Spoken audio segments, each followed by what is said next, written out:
Oh, wow.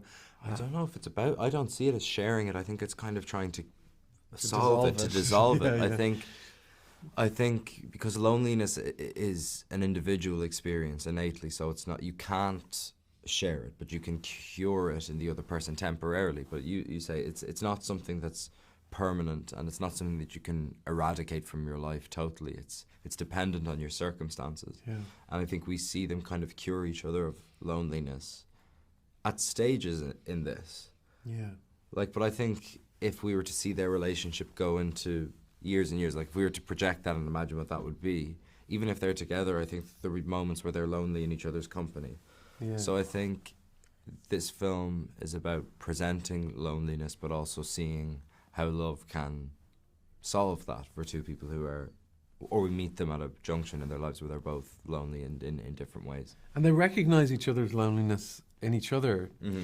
Like, I sometimes think we don't say, "Oh, I'm lonely," but what I love about it is that they say that they play down their own experience, but they play up the other person's experience.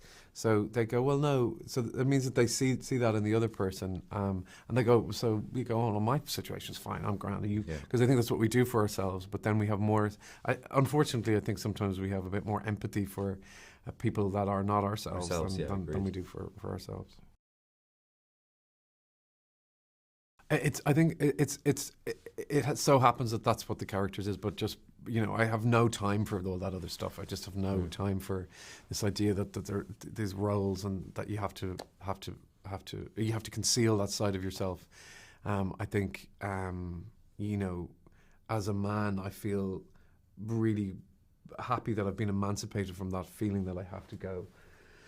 That I have to be a particular way, or that there's a certain thing that makes me a man, a certain thing that doesn't make me a man.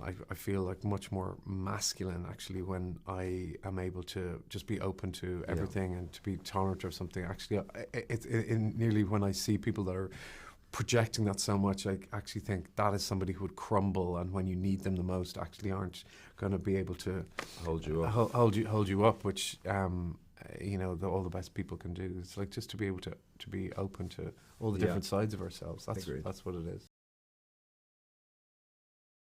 Me, that I think this film, All of Us Strangers, and say a film like After Sun, they both are in conversation with that, where you, as a child, you have a totally kind of unfair image of your parents. But of course, that's only, and what this film is trying to, I think, discuss is like, your parents are still vulnerable human beings and have wants, desires and fears that you just as a child can't possibly understand, because they are the caregiver for you. They're the person that, like, in a crisis or if you need anything, they're the person to go to. But they also are fundamentally still discovering things about themselves. And I think that the film gets into, you talk, the kind of love isn't a soft thing. It can be quite brutal and hard-edged when it needs to be, because ultimately you're still dealing with human beings' vulnerabilities.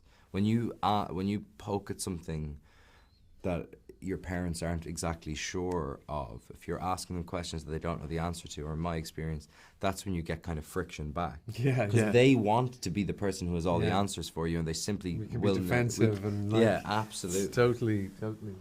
I read this thing the other day where it says, "Be kind to your parents; they're experiencing life for the first time too." And I thought that's so true. Yeah. It's so amazing, Like you go, well, yeah, they've never been through this before, but we think that they have because they've got 30 years on us or whatever.